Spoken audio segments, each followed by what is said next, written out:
आ गया? सुनो बच्चों, आज कल मैंने आपको इफेक्टिवनेस एफिशिएंसी के बारे में, फॉर्मुलेशन इंप्लीमेंटेशन के बारे में बताया था। आज बहुत सारा टाइम इसमें वेस्ट हो गया तो मैं रिवीजन नहीं कर रहा हूँ, सीधे नए टॉपिक पे आ रहा हूँ। कल लेकिन जब मैं आऊंगा तो पूरा एक बार और रिवाइज कराऊंगा। मैंने अभी तक आप लोगों को 5 फेज बताया पहले स्ट्रेटेजी इंप्लीमेंटेशन की।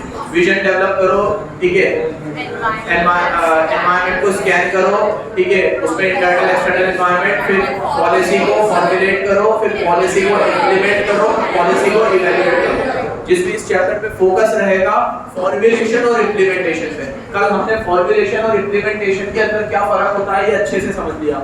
ये एफिशिएंसी से रिलेटेड है, ये इफेक्टिवनेस से रिलेटेड है, ये समझ लिया।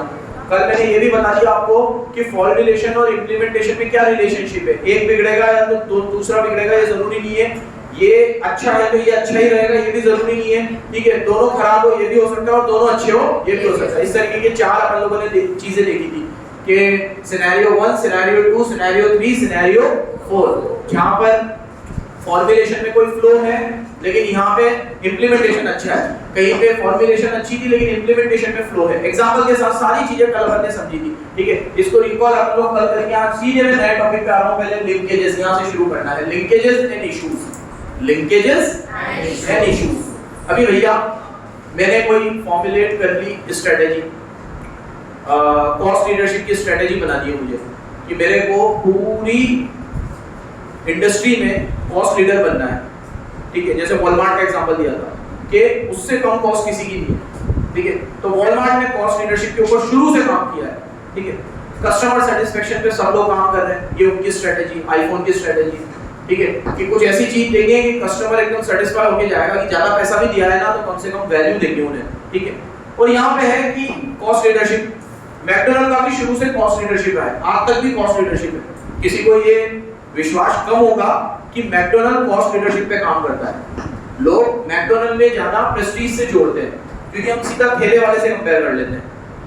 अब आप उनके लेवल पे जो सर्विस दे रहे हैं उस पे जो वो कॉस्ट में बर्गर दे रहा है, अगर ठेला वाला 30 रुपए में दे रहा है, अगर वो चीज 50 में भी दे रहा है ना वो, ठीक है। तो एक तो हाइजीन एक बहुत बड़ा फैक्टर है, दूसरा, ठीक है, उसकी मार्केटिंग की कॉस्ट, वो जो रेस्टोरेंट में बिठा के खिला रहा है तुम्हें उसकी कॉस्ट, ये सब चीजों को देखकर आप देखोगे कि 50 रुपए बहुत कम ले रहा है। लेकिन अपन सीधा ठेले वाले से ही कंपेयर कर लेंगे तो फिर भाई ज्यादा ही लगेगा।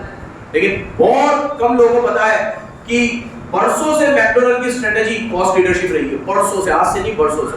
अब आप जब ऐसी कॉस्ट लीडरशिप की स्ट्रेटेजी आपने फॉर्मुलेट करी, इंप्लीमेंट करी, तो इसमें क्या इश्यूज आते हैं, ठीक है। तो पहले लिंकेजेस दे रखे हैं, फिर इश्यूज दे रखे हैं। अब ये इश्यूज का जो टॉपिक है ना, ये अभी एक टॉपिक आया डिजिटल ट्रांसफॉर्मेशन, पूरा बिल्कुल सेम वैसा भी वैसे टॉपिक है। पहले वो पढ़ाऊंगा फिर ये इश्यूज पे आता है, ठीक है। पहले लिंकेजेस पढ़ लेते हैं। लिंकेजेस का मतलब क्या है?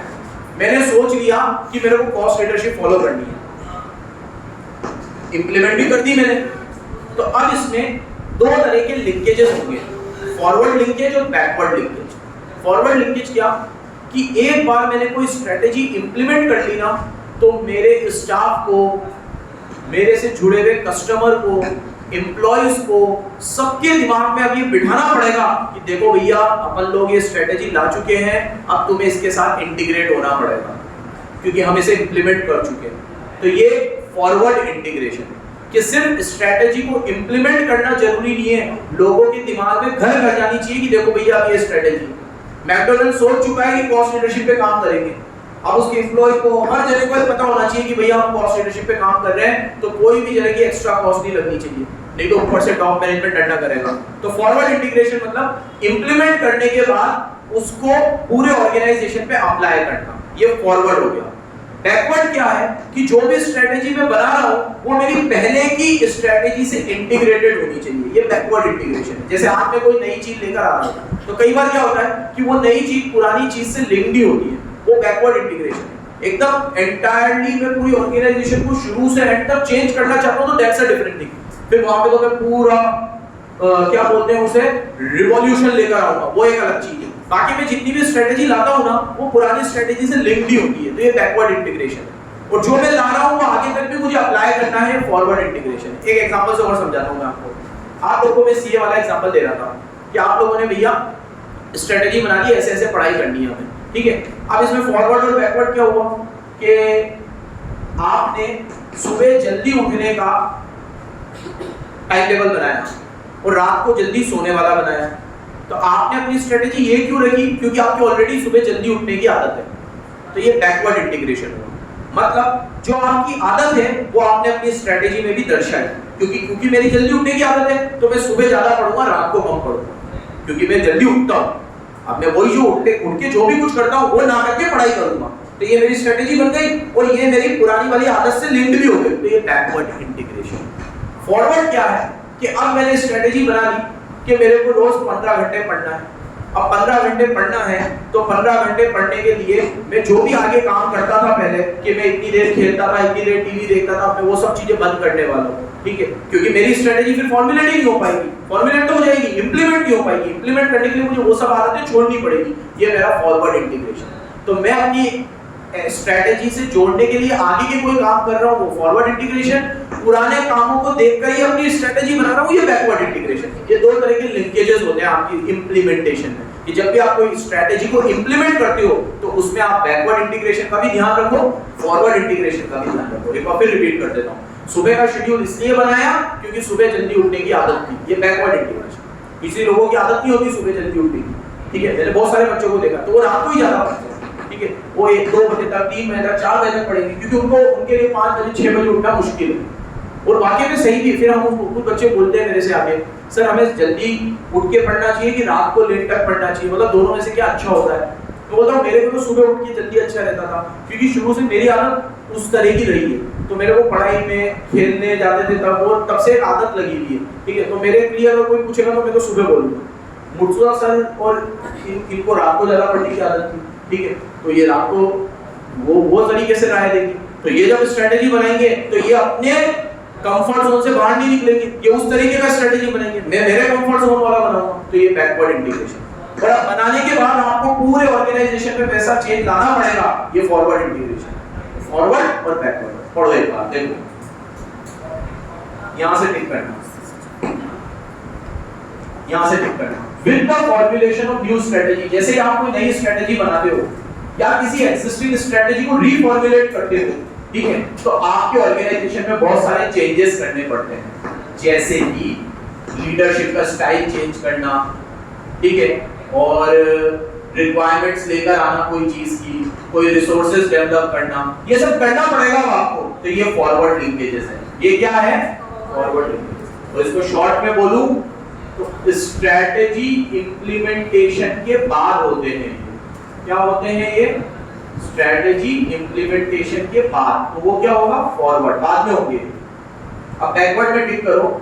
जब आप किसी स्ट्रेटेजिक चॉइस से डील कर रहे हो तो पास्ट में जो एक्शंस हुए हैं, पास्ट में जो हुआ है वो आपके प्रेजेंट की स्ट्रेटेजी को डिटरमाइन करेगा। बहुत बढ़िया लाइन लिखी है। पास्ट में जो हुआ है, पहले मेरी सुबह जल्दी उठने की आदत थी तो मैंने अपनी स्ट्रेटेजी में सुबह का प्लान ज्यादा रखा। पहले मेरी रात को लेट सोने की आदत थी तो मैंने अपनी स्ट्रेटेजी में रात को पढ़ने का प्लान बनाया। तो जो मैं करता था पहले पास्ट एक्शन में, वो मैं अपनी प्रेजेंट में लेकर आ रहा हूं। ये बैकवर्ड इंटीग्रेशन है। क्या है ये? Backward integration. समझिए बराबर। एग्जांपल भी यही लिख देना, ये सीए वाला ही, ठीक है? तो पहले मैं जो करता था उससे मेरी आज की स्ट्रेटेजी अफेक्ट हो रही है, इसको बैकवर्ड इंटीग्रेशन बोलते हैं। क्या कहां लिखा हुआ है? ये लिखा हुआ है नहीं। Organisation can to adopt the strategy implement the help of present structure. Present structure के साथ हम लोग पास्ट वाली चीजों को लेकर आते हैं, वो बैकवर्ड इंटीग्रेशन है। नीचे है क्या इसमें कुछ? ये खत्म हो गया, यहां पे खत्म हो गया, तो बस ये बैकवर्ड है।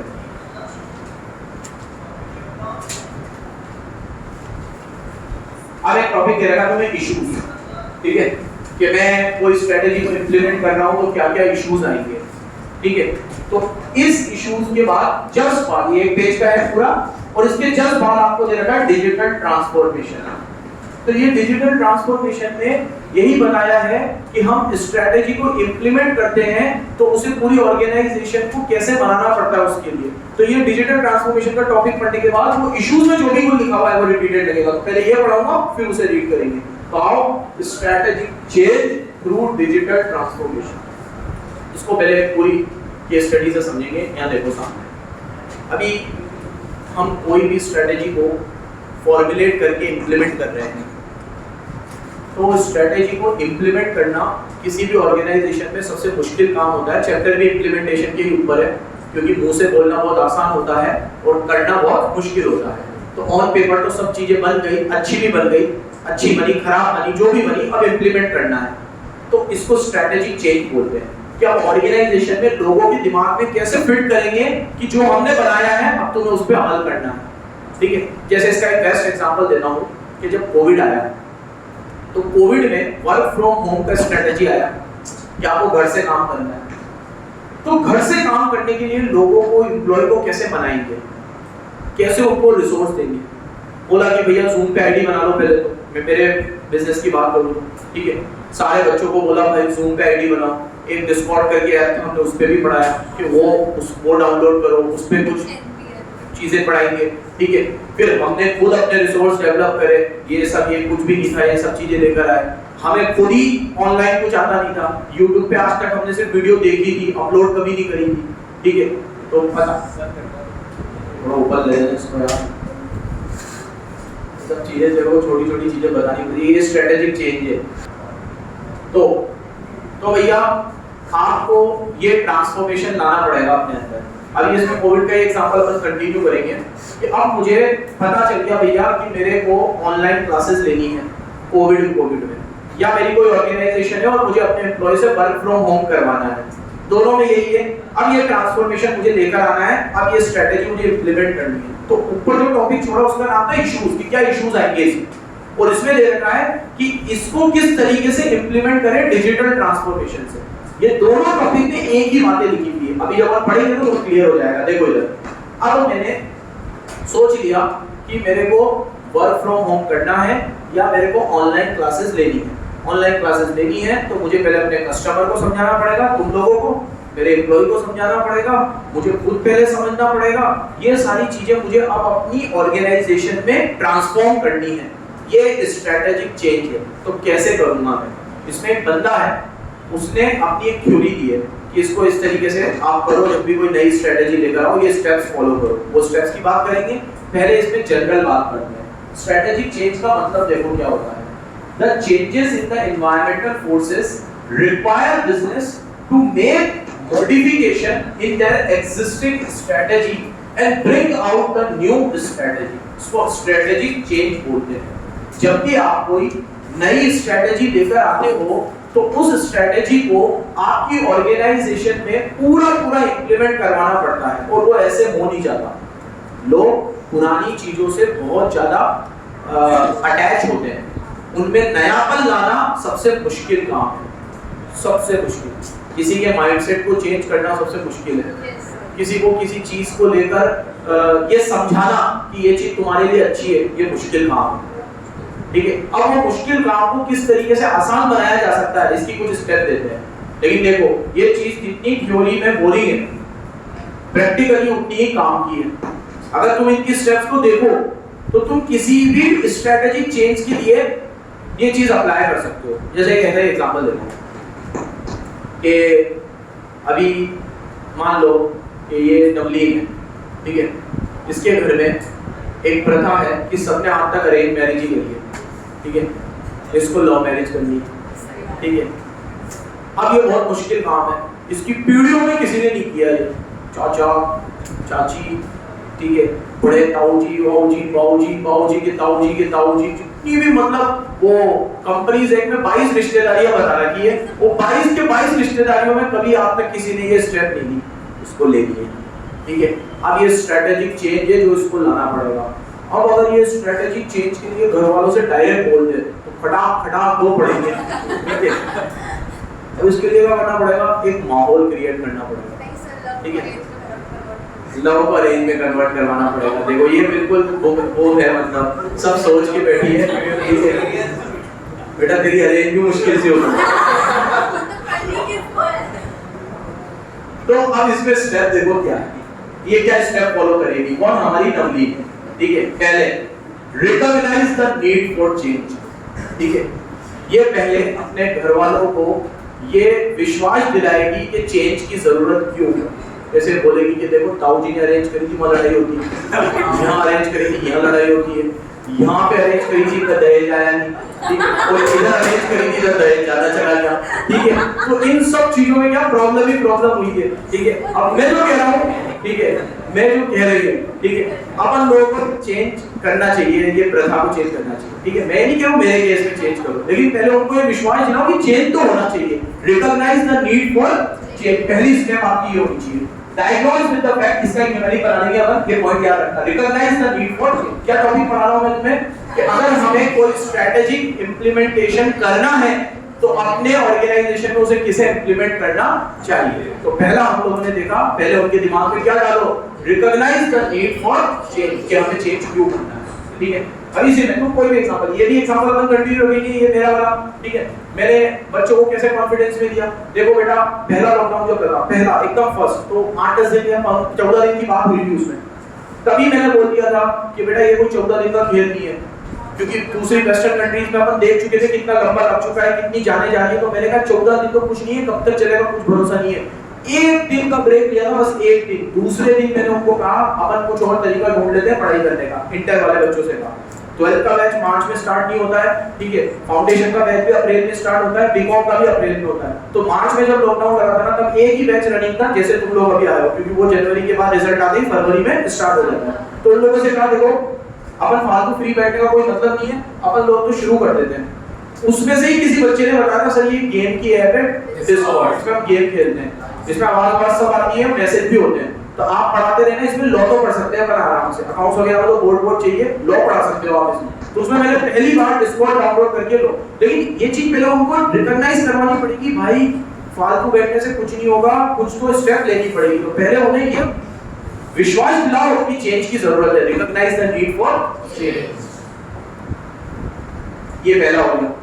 सेकंड, अपना शेयर्ड विजन बताओ कि क्यों ऐसा करना है। एक मूवी है, कोई एग्जांपल मुझे उस मूवी से याद आया था। उस मूवी के अंदर कोई भी लड़के शादी नहीं करते हैं, अमरीश पुरी की मूवी है वो, उसकी बहुत सारी रील्स भी बनती है, ठीक है, हलचल, उसमें कोई भी लड़का शादी नहीं करता। अब उसमें अक्षय खन्ना को शादी करनी होती है, अब वो शादी के लिए कैसे मनाता है, डायरेक्ट जाके बोल नहीं सकता, तो एक भाई को मनाता है और उसको ये कॉन्फिडेंस में लेता है, उनको ये विजन दिखाता है कि आज शादी हो जाती तो ये खाना तुम्हें नहीं बनाना पड़ता, ये काम की तुम्हारा, तुम्हें नहीं लगता तुम्हें ये सब काम नहीं करना चाहिए अभी एज में, कोई हो जो तुम्हारा ध्यान रखे, तो बोलता है हाँ ये बात तो नौकरानी रख लेते हैं उनको शादी करनी नहीं थी तो उनको तो ठीक है। वो जैसे जैसे जो विजन बताता है वो लोग उल्टा बोलते जाते हैं। फिर एक उसका भाई होता है जो आ जाता है भाई, उसकी हो जाती है, फिर उसके बाद वो खुद बिगड़ लेता है, ठीक है। तो आपको क्या करना पड़ेगा, पहले recognise the need of change, फिर उन्हें क्या दिखाओ, शेयर्ड विजन, कि ये चेंज आने से क्या होगा, उनको विजन दिखाओ, क्योंकि शब्दों में जो क्लैरिटी नहीं होती कई बार वो विजन में हो जाती है। जब मैं आपको ये बोलूंगा ये चेंज करना है तो तुम नहीं समझोगे, लेकिन जब मैं तुम्हें इसका इम्पैक्ट दिखा दूंगा, देखो चेंज करने के बाद ये हो जाएगा, विजन ये है, तो तुम्हारे अंदर जल्दी उस चेंज को अडॉप्ट करने की ताकत आ जाएगी, ठीक है। अब नवली क्या दिखाई थी भाई, देखो जैसे अभी मैंने बोला कि ये जितनी भी अरेंज मैरिज हुई थी उसका परिणाम ये था, फिर ये 3-4 लव मैरिज के एग्जांपल लाई, ठीक है, रणवीर और दीपिका को देखो, रणवीर कपूर और आलिया भट्ट को देखो, विराट कोहली और अनुष्का शर्मा को देखो, ये ऐसी जोड़ी होती है, ठीक है। तो अब इनको विजन दिखाया जाएगा, तो देखो अंडरलाइन करो, objective of both individual and organisation should coincide, there should be no conflict between them, there is possible if management and organisation follow a shared vision. अगर वो लोग एक जैसा विजन फॉलो करेंगे तो इंप्लीमेंट करना बहुत आसान है। मैंने अपने बच्चों को क्या विजन दिखाया कि देखो फालतू बैठेंगे 10-15 दिन, कोई मतलब तो निकलेगा नहीं, 1 घंटा पढ़ना है बस, बाकी सब तो पढ़ ही नहीं रहे, तो इससे अच्छा रोजाना पढ़ लो, 1.5 घंटा पढ़ लो, 2 घंटा पढ़ लो, क्या फर्क पड़ेगा। 1 घंटा सुबह पढ़ लेते हैं, 1 घंटा शाम को पढ़ लेते हैं, बोर भी नहीं होंगे, ठीक है। और अभी कर भी क्या रहे हो, पूरे दिन घर पे ही तो हो, इससे हमारा कोर्स जल्दी हो जाएगा, ठीक है। तो इनको समझ में आ गई, उनका और मेरा विजन दोनों सेम था, कोर्स कराना, मार्क्स लाना, ये सब। तो जब उनके दिमाग में उतर गई तो मुझे उनको पढ़ाने में कोई दिक्कत नहीं है, जबकि पढ़ाना एक बहुत बड़ा हर्डल था, उस पे नेटवर्क का इशू था, ये था वो था, लेकिन विजन सेम था और उनके दिमाग में बिठा दिया गया, तो फिर मेरे लिए और उनके लिए, दोनों के लिए आसान हुआ चेंज को अडॉप्ट करना। क्या पढ़ा रहा हूं मैं तुम्हें कि कैसे उनके दिमाग में डाला जाए कि वो इस चेंज को अडॉप्ट करके, टॉपिक को समझना, strategic change through digital transformation. Digital का मतलब कोई ऑनलाइन से नहीं है, यहाँ ट्रांसफॉर्मेशन की बात हो रही है बस, कि जो स्ट्रेटेजी आपने इंप्लीमेंट करी है उसे ऑर्गेनाइजेशन को कैसे समझाओगे कि आपके लिए है, क्योंकि मैंने अभी एक लाइन बोली, रिपीट करूंगा, लोगों के दिमाग में जो चीज बसी हुई है उसे निकाल कर कुछ नई चीज को फीड करना बहुत ही मुश्किल है। ठीक है, बहुत मुश्किल है, और ये मुश्किल काम करना ये लोग सिखा रहे हैं हमें। तो पहले क्या करना, recognise the need of change, create a shared vision, now institutionalise the change. अब उस चेंज को, अब आप क्या कहते हो, पापा मुझे लव मैरिज करनी चाहिए, अरेंज मैरिज करनी चाहिए? पहले से नहीं बोला, पहले ये बताया, फिर बोला अब मुझे क्या करना चाहिए। तो शायद अभी भी कंफर्म तो नहीं है, लेकिन उनका व्यू चेंज हो गया है। तो अंडरलाइन करो, basically this is the action stage, ये एक्शन स्टेज है, यहाँ पे इंप्लीमेंट कर दो अपनी चेंज स्ट्रेटजी। अब यहाँ पे बम फोड़ दो, मैं तो इससे ही करूंगी। ठीक है, इतना करने के बाद भी आपको समझ में नहीं आ रहा तो क्या कर सकते हैं? ठीक है, तो ये वाली चीज है, इंस्टीट्यूशनलाइज द चेंज। 3 स्टेप में पापा मानते हैं। 3 स्टेप में पापा मानेंगे नहीं, बनाना पड़ेगा उन्हें। ठीक है, creating and sustaining a different attitudes toward change is essential. ठीक है, एक दूसरा एटीट्यूड लेकर आना इस चेंज को रिवोल्यूशनलाइज करने के लिए बहुत जरूरी है। चेंज लेकर आना पड़ेगा आपको। ठीक है, और ये भी टिक करो, चेंज एक बार आ जाए तो उसे रेगुलरली मॉनिटर और रिव्यू करके लो। एक बार पापा मान गए तो भी बार-बार उसे मॉनिटर करते रहो, कभी भी चेंज हो सकता है, क्योंकि शर्मा जी कुछ भी बोल सकते हैं वहां जाकर। ठीक है, पान की दुकान पे बैठे शर्मा जी ने बोला, अरे मैंने सुना आपकी लड़की थोड़ी होता है, ये कोई हमारे संस्कार थोड़ी है, ये फलाना टिमकरा, तो पापा कभी बदल सकते हैं। तो लगातार चेंज को क्या करते रहो, मॉनिटर करते रहो, रिव्यू करते रहो, उनसे बातचीत करते रहो, ताकि वो बदल ना जाए। ठीक है, ठीक है, तो ये 3 चीज हुई। अब दिव्यांश, ये सब तेरे लिए, वैसे तबलीग का तो सिर्फ नाम है इसमें। ठीक है, तेरे घर वालों ने तो क्या तो मेरे लक्षण पहले ही पता है। ठीक है, तू कौन सा मानेगा उनकी। अब देखो, ये सेम बात थर्ड लेवल में अपने शब्दों में समझाइए। तो तुम्हें अगर आए कि कैसे स्ट्रेटेजिक चेंज को अडॉप्ट करना है जनरल में तो वो 3 पॉइंट लिखना। थर्ड लेवल का है तो इसकी स्टेप लिखना। फिर थर्ड लेवल का क्या तरीका है, पहले अनफ्रीजिंग दी सिचुएशन। क्या मतलब है, ये वही वाली बात है जो उसने बोली थी, recognize the need of change. Unfreezing the situation मतलब, मेरी बात सुनो, सबसे पहले अगर आपको कोई भी चीज किसी से बनवानी है तो पहले करंट सिचुएशन को अनफ्रीज कर दो, उसे मिटा दो। पहले दिमाग में ये डाल दो ये तो गलत है, ये तो गलती है जो अपन कर रहे हैं, सही क्या मतलब है बाद में, लेकिन अरेंज मैरिज तो गलती है। ठीक है, अरेंज मैरिज जैसा कुछ होता ही नहीं।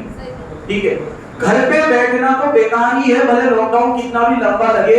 मैं पढ़ाऊंगा कि नहीं पढ़ाऊंगा, किस ऐप से पढ़ाऊंगा, ये तो बाद में है, लेकिन तुम्हारे दिमाग में पहले ये डालना है कि ये जो तुम सुबह से शाम फालतू बैठे हो ये तो गलत है। तो अनफ्रीजिंग दी करंट सिचुएशन, पहले करंट सिचुएशन को अनफ्रीज कर दो, अंडरलाइन करो। तो एग्जांपल साइमल्टेनियसली चला रहा हूं मैं तुम्हें। ठीक है, तो the process of unfreezing makes individual aware, उनको अवेयर करो नेसेसिटी फॉर चेंज और प्रिपेयर करो फॉर चेंज। उनके दिमाग में डालो कि अभी जो तुम चल रहे हो वो गलत है, पहले ये सही करना पड़ेगा। अनफ्रीजिंग दी करंट सिचुएशन, इसका ये मतलब है।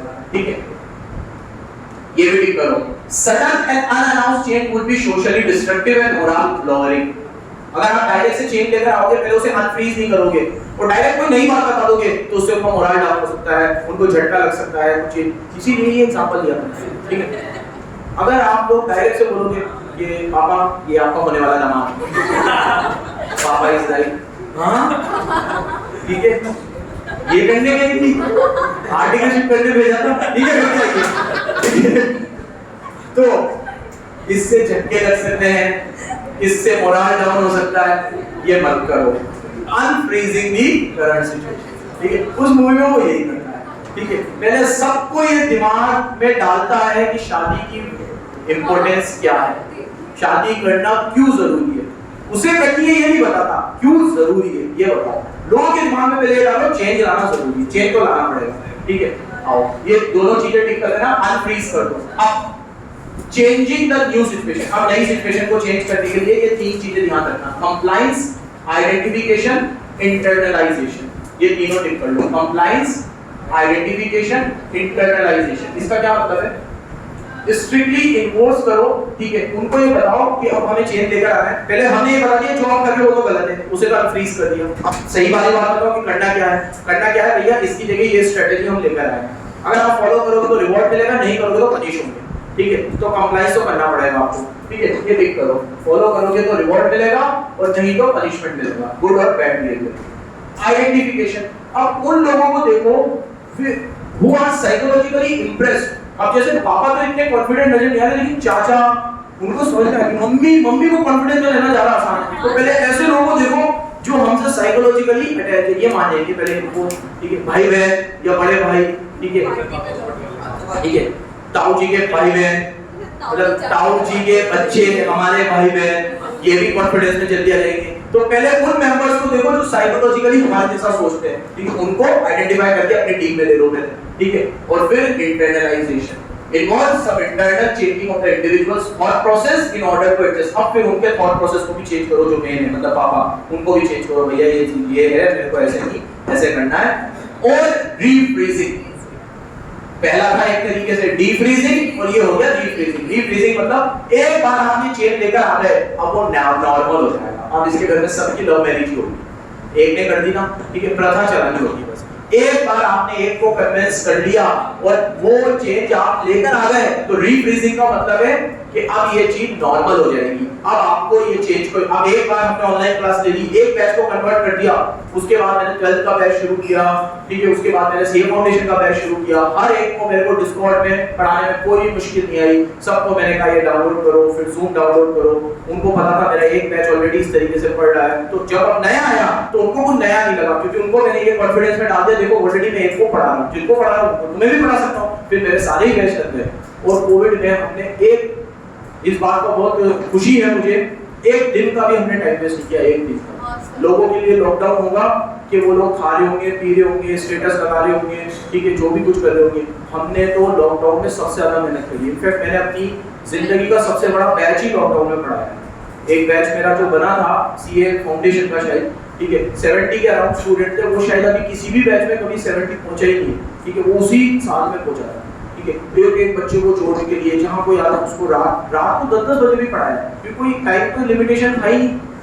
कोई इंक्वायरी अगर आ रही है 8 बजे, शाम को 8 बजे मैसेज आ रहा है, तो मैंने उनको कहा कि आपको मैं एक लिंक दूंगा 10 बजे, आप उसमें बैकअप के लिए आ सकते हो क्या, क्योंकि सुबह मेरी 9 बजे क्लास है, तो उसमें आप बैठोगे, अगर मैं 1 घंटा आपको एक्स्ट्रा पढ़ा दूंगा। बोलते हाँ सर कोई दिक्कत नहीं। 10 बजे में ऑनलाइन आया, मैंने उनको 10:30 पौने 11 तक पढ़ाया, और सुबह 9 बजे वाली क्लास में मैंने उनको जोड़ लिया।